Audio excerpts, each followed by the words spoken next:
Hello दोस्तों, आपका स्वागत है हमारे यूट्यूब चैनल पर। तो आज हम इस वीडियो में डिस्कशन करने वाले हैं सरफेस टेंशन के बारे में, जो कि थर्ड मेथड होगा, यानी कि मेजरमेंट ऑफ सरफेस टेंशन का तीसरा वाला मेथड होगा। तो इसका नाम क्या है? इसका नाम है स्टैलेग्मोमीटर मेथड या फिर ड्रॉप मेथड। इसमें हम सरफेस टेंशन को ड्रॉप मेथड के बेस पे समझते हैं। तो देखिए इसमें क्या है, the drop fall when its weight just exceed the surface force of surface tension, यानी कि जो बूंद होती है लिक्विड की, वह जब सरफेस टेंशन यानी कि पृष्ठ तनाव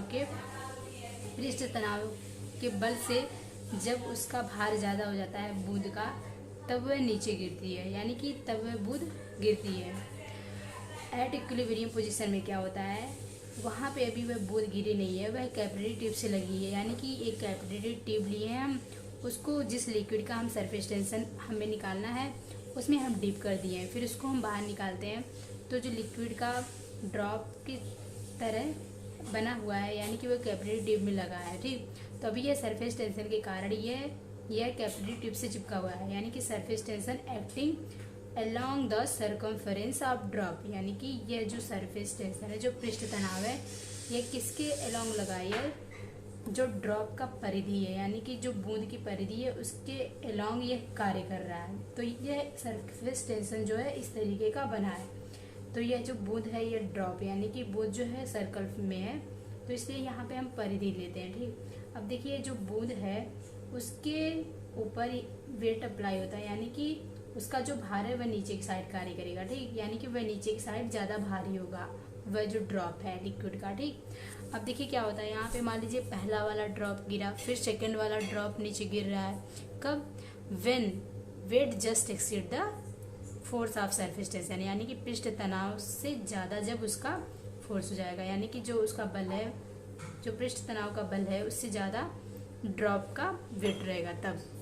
देखिए यहाँ पे जो पहली वाली बूंद है उसको हम किस तरीके से मेजर करते हैं?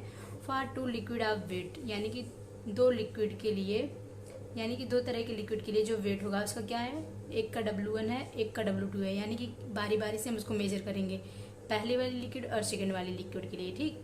तो देखिए उसका अलग अलग वेट होगा। तो W1 equal to M1G equal to 2πr gamma 1। अब R जो है सेम रहेगा क्योंकि कैपिलरी ट्यूब सेम है, लेकिन उसमें हम डिप जिसमें किए हैं वो अलग अलग लिक्विड है, यानी कि उसका जो सरफेस टेंशन होगा अलग होगा और वेट अलग होगा, उसका मास अलग होगा, ठीक। तो इसलिए हम इसको M1 M2 से रिप्रेजेंट कर रहे हैं।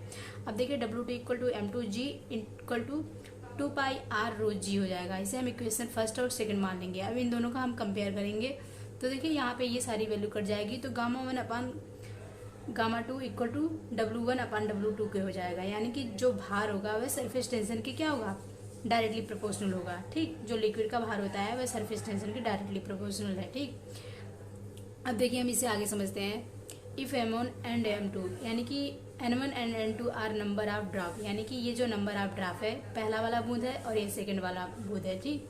तो form from the same volume of two liquid, यानी कि यदि वह सेम आयतन का दोनों लिक्विड है, यानी कि दोनों लिक्विड का जो वॉल्यूम है यदि सेम है, तो उस कंडीशन में क्या होगा, then mass of a single drop of liquid, यानी कि उस टाइम में जो सिंगल ड्रॉप है, जो लिक्विड का जो सिंगल ड्रॉप है उसका द्रव्यमान क्या होगा, यानी कि पहले वाले के लिए M1 इक्वल टू क्या हो जाएगा यहाँ पे V इंटू रो1 अपान N1।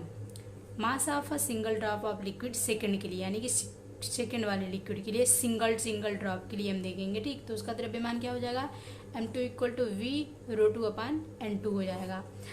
अब क्या आगे हम देखते हैं, for liquid first, for liquid second के लिए W1 equal to M1G equal to V into रो1 G अपान N2, और लिक्विड सेकंड के लिए W2 equal to M2G equal to V into रो2 G अपान N2। V यहाँ पे same रहेगा क्योंकि जो वॉल्यूम है वह सेम है दोनों लिक्विड का।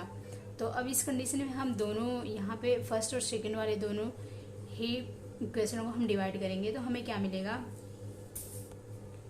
अभी देखिए दोस्तों यहाँ पे हम समझ लेते हैं। देखिए ये फिगर जो है इसमें ये लिक्विड भरा हुआ है, ये जो वॉल्यूम है ये सेम है, यानी कि 5 ml जो वॉल्यूम है, और ड्रॉप जो है यानी कि पहला वाला जो ड्रॉप है 100 है और सेकंड वाला जो होगा 200 होगा। तो इस तरीके से जो वॉल्यूम है दोनों के लिए 5 यानी कि 50 ml ही है, और ड्रॉप की वैल्यू भले अलग अलग होगी।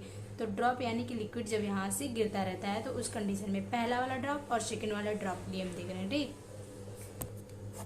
अब देखिए यदि हम इक्वेशन फर्स्ट और सेकेंड को डिवाइड कर देंगे तो हमें क्या मिलेगा, V rho one G upon N1 into N2 upon V rho two into G equal to 2 pi R gamma 1 upon 2 pi R gamma 2। ये सभी कैंसिल हो जाएंगे तो N1 row 1 upon N2 row 2 equal to हमें क्या मिल जाएगा, gamma 1 upon gamma 2। अब देखिए इस तरीके से ये भी हमारा एक इम्पॉर्टेंट फार्मूला हो गया। तो ये किस कंडीशन में है, जब वॉल्यूम जो है सेम है लेकिन जो लिक्विड का वेट यानी कि जो उसका मास है वो अलग अलग है। ठीक, यानी कि मास अलग है तो उसका डेंसिटी भी अलग अलग होगा और डेंसिटी अलग है तो सरफेस टेंशन भी अलग अलग है। तो इस तरीके से हम इसे और क्या लिख सकते हैं, यानी कि मान लीजिए ये पहली वाली जो 2 ड्रॉप हमें मिली है, पहली वाले की यदि हमें सरफेस टेंशन निकालना है, यदि सेकेंड वाले का सरफेस टेंशन हमें पता है तो हम इसकी वैल्यू रख करके यहाँ पे पहले वाले ड्रॉप का भी हम सरफेस टेंशन निकाल सकते हैं। ठीक, तो ये क्या हो गया, gamma 1 equal to N2 upon N1 into rho 1 upon rho 2 into gamma 2 हो जाएगा। अब देखिए यहाँ पे N1 जो है ये पहला वाला है, यानी कि जो नंबर ऑफ, यहाँ पे देखिए यहाँ पे है ना नंबर ऑफ ड्रॉप, यानी कि पहले वाले ड्रॉप का N1 है और N2 जो है सेकेंड वाले ड्रॉप के लिए उसका नंबर यहाँ पे रिप्रेजेंट किया गया है। तो आशा करती हूँ दोस्तों आपको समझ में आ गया होगा कि जो ये हम गामा की वैल्यू जो ये निकाले हैं इसको स्टेगनोमीटर के बेस पे और ड्रॉप के मेथड पे किस तरीके से अप्लाई करके निकाला जा सकता है। तो धन्यवाद दोस्तों, मिलेंगे नेक्स्ट वीडियो में, तब तक के लिए आप लोग पढ़ते रहिए और अपना ख्याल रखिए।